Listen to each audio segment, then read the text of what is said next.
Hello guys, welcome to my YouTube channel. आज हम पढ़ेंगे बीए सेकंड सेमेस्टर सोशियोलॉजी के unit number 4, unit number 1, unit number 2 and unit number 3 की video already uploaded है मेरे YouTube channel पर। आप जाकर उसको देख सकते हैं पहले। और अब स्टार्ट करते हैं unit number 4, tribal community in India, geographical distribution, problem of assimilation, integration and assertion, backwardness and under development in tribal. ये सारे टॉपिक्स आज हम इस वीडियो में कवर करेंगे। तो सबसे पहले देखते हैं meaning of tribal in India. Tribe are those human groups who live in separate definite territory and have different culture, different custom, different language, and they marry only in their own community and they have their own god and goddess। मतलब tribe community वो human group है जो अलग निश्चित जगह पर रहते हैं और अलग संस्कृति, अलग रीति रिवाज, अलग भाषा का प्रयोग करते हैं और ये लोग अपने ही समुदाय में विवाह करते हैं। इनके अपने देवी देवता होते हैं। और while they have been called scheduled tribes in the Indian Constitution, on the other hand, they are also known by many other names such as Adivasi, Adim Jati, primitive dueler, uncivilized caste, illiterate and tribal groups। मतलब भारतीय संविधान में इनको scheduled tribes के नाम से जानते हैं और वहीं दूसरी ओर इनको और भी नामों से जाना जाता है, जैसे आदिम जाति, आदिवासी, प्रिमिटिव ड्यूलर।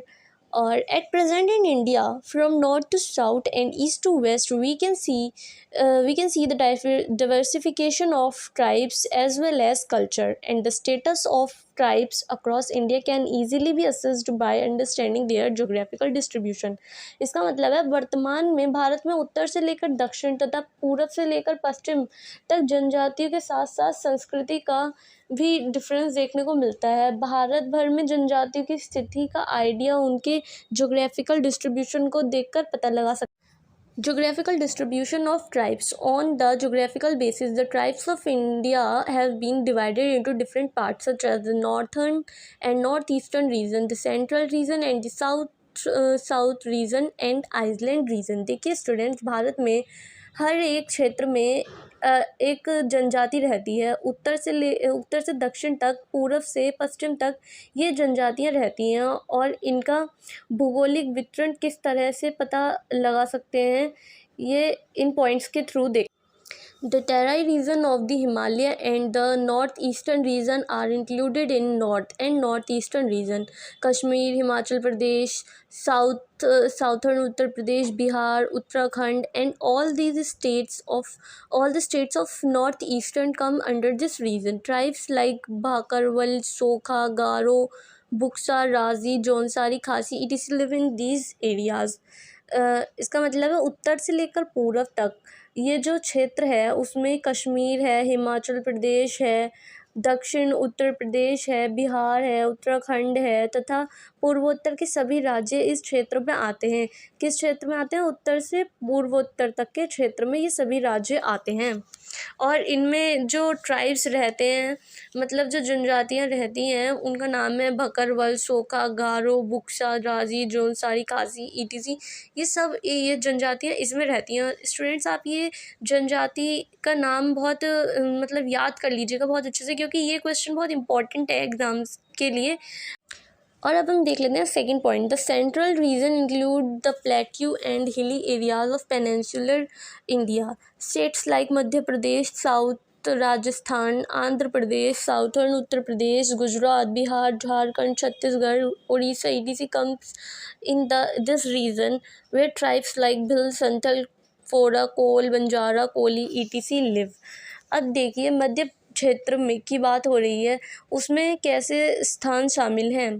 भारत के पहाड़ी स्थान इसमें शामिल हैं। मध्य प्रदेश, दक्षिणी राजस्थान, आंध्र प्रदेश, दक्षिणी उत्तर प्रदेश, गुजरात, बिहार, झारखंड, छत्तीसगढ़, उड़ीसा, ये सब इसी क्षेत्र में आते हैं जहाँ पर भील, संथल, फोरा, कोल, बंजारा, कोली जनजातियाँ निवास करती हैं। स्टूडेंट्स, आप प्लेस के साथ साथ ट्राइबल कम्युनिटीज़ भी याद कर लीजिएगा, क्योंकि ये बहुत इंपॉर्टेंट एग्ज़ाम के लिए है, कोई भी कन्फ्यूज़न नहीं होनी चाहिए। अब देख लेते हैं third point. The southern region includes the states of Karnataka, Tamil Nadu, Kerala, where the tribes like Toda, Bhil, Kadar, Korama, Gond Irula etc lives. Southern region मतलब दक्षिण क्षेत्र। हमने उत्तर तथा पूर्वोत्तर, मध्य अब देख लिया है, अब देख लेते हैं साउथ के। ये सारी स्टेट्स जो हैं ये साउथ की स्टेट्स हैं और इसमें आते हैं ट्राइब्स जो रहते हैं Toda, Bhil, Kadar, Korama, Gond, Irula.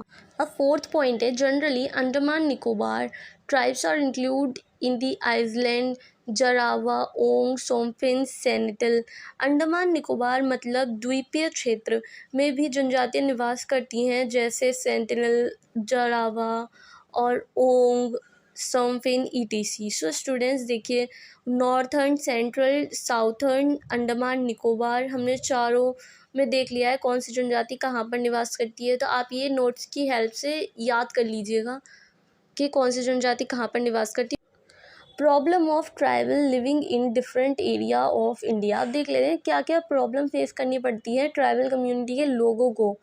The tribes lives in such area almost where basic facilities are almost non existent. मतलब ये जो लोग होते हैं ट्राइब्स, ये ऐसी जगह पर रहते हैं, ऐसे क्षेत्रों में निवास करते हैं जहाँ पर बेसिक फैसिलिटी मतलब जैसे हॉस्पिटल और स्कूल वगैरह की भी बेसिक फैसिलिटीज़ भी नहीं पहुँच पाती हैं वहाँ तक। अब इसका फर्स्ट पॉइंट है a large section of tribes community is illiterate due to which they are not able to understand the spoken language. मतलब ज़्यादातर लोग जो होते हैं ट्राइबल कम्युनिटी के वो पढ़े लिखे नहीं होते हैं, इस कारण वो लोग जो हमारी आमतौर पर यूज़ होने वाली भाषा है वो भी नहीं समझ पाते हैं। They are not even inform about the government scheme for this session which is the biggest reason for this social backwardness. मतलब ये लोग के लिए मतलब सरकार ने बहुत सारी योजनाएं भी बनाई हैं तो जिससे इनको फ़ायदा हो, लेकिन ये लोग पढ़े लिखे भी नहीं होते हैं तो उस चीज़ों से भी इनको पता नहीं चल पाता है कि कौन सी स्कीम इनके लिए है। उस बात की भी इंफॉर्मेशन इन तक नहीं पहुंच पाती है। यही सबसे बड़ा कारण है इनके सामाजिक पिछड़ेपन की। इफ़ वी सेकंड पॉइंट है if we talk about economic backwardness the main problem is poverty and indebtedness. मतलब अगर हम इनके इकोनॉमिक बैकवर्डनेस की बात करें तो सबसे बड़ा कारण है गरीबी। Even today, there is a section of tribal community which is earning its livelihood by working in house of the people। मतलब अभी भी ऐसे लोग हैं ट्राइबल कम्युनिटी में जो दूसरे लोगों के घरों में काम करके अपना जीवन व्यापन करते हैं। Due to financial problem concentrate parents are not able to educate their children and for money they sell them to business big businessman and broker. मतलब जो ये होते हैं ट्राइब्स लोग, ये फाइनेंशियली भी स्टेबल नहीं होते हैं, आर्थिक रूप से बहुत ही परेशान होते हैं, इसलिए अपने बच्चों को पढ़ा लिखा भी नहीं पाते हैं और अच्छी लाइफ नहीं दे पाते हैं और फिर बेच देते हैं उनको बड़े बिजनेसमैन को। Religious isolation is also a big aspect of problem of tribes. These tribes have their own separate god. The biggest reason for this is behavior of other section of society towards them. The tribes were considered untouchable and non-Aryan, non-expelled from the society। मतलब देखिए students, इनके अपने अलग देवी देवता होते हैं और सबसे बड़ा कारण है कि समाज के अन्य वर्ग के लोग इनसे भेदभाव करते हैं और इनको अनटचेबल मतलब छुआछूत का व्यवहार इनसे करते हैं और सार्वजनिक मंदिरों में भी इनका जो प्रवेश होता है वो वर्जित होता है।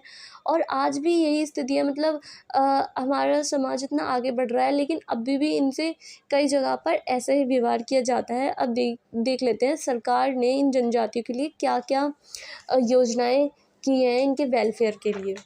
Government and tribal welfare. If we look at the pages of Constitution, one hand Schedule 5 provides the administration of scheduled area and control scheduled tribes, while on the other hand Schedule 6 provides administration for tribal area in the states of Assam, Meghalaya, Tripura and Mizoram। अगर हम संविधान के पन्नों को देखें तो जहां एक तरफ शेड्यूल 5 में अनुसूचित क्षेत्र तथा अनुसूचित जनजातियों के प्रशासन और नियंत्रण का प्रावधान है, वहीं दूसरी ओर शेड्यूल 6 में असम, मेघालय, त्रिपुरा, मिजोरम राज्यों में जनजाति क्षेत्र के प्रशासन का उपबंध है। For the protection of scheduled tribes, a separate National Tribes Commission was passed in 2003 by the 89th Constitutional Amendment Act. The political interests of tribes have also been protected। इस जनजाति के लोग ऐसे क्षेत्रों में रहते हैं जहाँ सुविधाएं नहीं होती, इसलिए सरकार ने इनके लिए कई कदम उठाए हैं।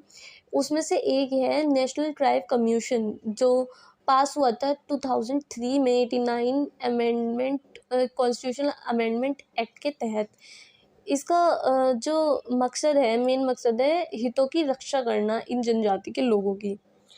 These are some tasks in the constitutional provision which the government take care of its own level to safeguard the interest of tribes. These include government aid, grant, grain, bank facility, efforts for economic development, proper education system, for representation in government jobs like construction of hostel, availability of scholarship ETC। ये कुछ योजनाएं सरकार ने लागू करी हैं इस tribal community के लोगों के फ़ायदे के लिए, और सरकारी योजना का मकसद है इनका bank facility, education system, job facility सब अवेलेबल करना है इन जनजाति के लोगों के लिए। सो स्टूडेंट्स, ये चैप्टर हमारा हो गया है finish. I hope you like this video, and ये वीडियो आपके लिए बहुत ही ज़्यादा हेल्पफुल रही होगी। And please like subscribe to my YouTube channel. And आप मुझे कमेंट कर बताइएगा कि ये वीडियो आपको कैसी लगी। कोई भी प्रॉब्लम हुई हो, कोई चीज़ नहीं समझ आई तो आप मुझे ज़रूर कमेंट करिएगा। मैं अगली बार अच्छे से उसी चीज़ को अच्छे से एक्सप्लेन करने की कोशिश करूँगी। और आप मुझे ज़रूर कमेंट करिएगा कि आपको नेक्स्ट वीडियो कौन से चैप्टर पर चाहिए। मतलब ये सोशियोलॉजी का तो मैं कंप्लीट कराऊंगी BA सेकेंड सेमेस्टर के लिए, और आप मुझे बताइएगा कि कौन से सब्जेक्ट पे आपको वीडियो और चाहिए। और थैंक्स फॉर